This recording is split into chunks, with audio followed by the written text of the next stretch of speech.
కాదు, నేనే. నిన్ను అర్థం చేసుకునేది ఎవరో కాదు, అది నువ్వే. అయితే ఈ కథ పూర్తిగా తెలియాలా? అయితే ఈ వీడియోని పూర్తిగా చూడండి.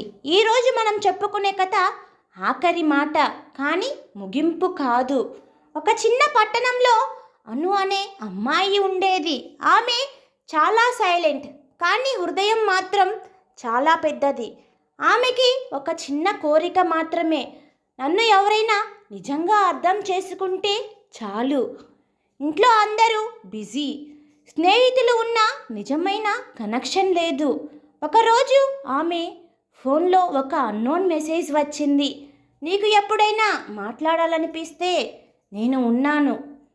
మొదట అను ఇగ్నోర్ చేసింది, కానీ రోజులు గడిచే కొద్దీ ఆ అన్నోన్ వ్యక్తితో మాట్లాడటం ఆమెకి అలవాటైపోయింది.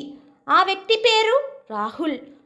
ప్రతిరోజు రాత్రి వాళ్ళు మాట్లాడుకునేవారు. ఆమె తన బాధలు చెప్పేది, ఆయన వినేవాడు, అర్థం చేసుకునేవాడు. అను జీవితంలో మొదటిసారి నన్ను ఎవరో నిజంగా అర్థం చేసుకుంటున్నారు అనిపించింది.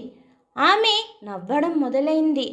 ఆమె మళ్ళీ జీవించడం మొదలైంది. అను అడిగింది, నువ్వు ఎవరు? ఒక్కసారి కలుద్దాం. కొంతసేపు సైలెన్స్. తర్వాత రాహుల్ రిప్లై ఇచ్చాడు, సరే, రేపు సాయంత్రం 5ంటికి పార్క్ దగ్గరికి రా. అను చాలా ఎగ్జైటెడ్ అయింది. మొదటిసారి తన జీవితంలో ఒక ముఖ్యమైన వ్యక్తిని చూడబోతుంది. ఆమె పార్కుకి వెళ్ళింది. చుట్టూ చూసింది, ఎవ్వరూ కనిపించలేదు. 5 నిమిషాలు, 10 నిమిషాలు. ఆమె ఫోన్లో మెసేజ్ వచ్చింది, చుట్టూ చూడకు, నీ దగ్గరే ఉన్నాను. అను షాక్ అయింది. రాహుల్ నుంచి లాస్ట్ మెసేజ్, నువ్వు మాట్లాడింది నేను కాదు, నీ ఓన్ వాయిస్, నీ డైరీలోని వర్డ్స్, నీ హార్ట్లోని ఫీలింగ్స్. అను కన్ఫ్యూజ్ అయింది. ఆమె బ్యాగ్ తెరిచింది. అందులో ఒక చిన్న డైరీ ఉంది.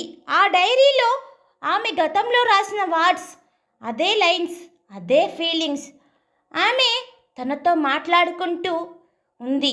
ఇంతకాలం ఆ రోజు అను అర్థం చేసుకుంది. నన్ను అర్థం చేసుకునే వ్యక్తి బయట ఎవరూ కాదు, నన్ను నేనే. ఆమె కన్నీళ్లు పెట్టుకుంది, కానీ ఈసారి బాధతో కాదు, తనని తాను కనుక్కున్న ఆనందంతో. మనకు కావాల్సిన ప్రేమ మనలోనే ఉంటుంది.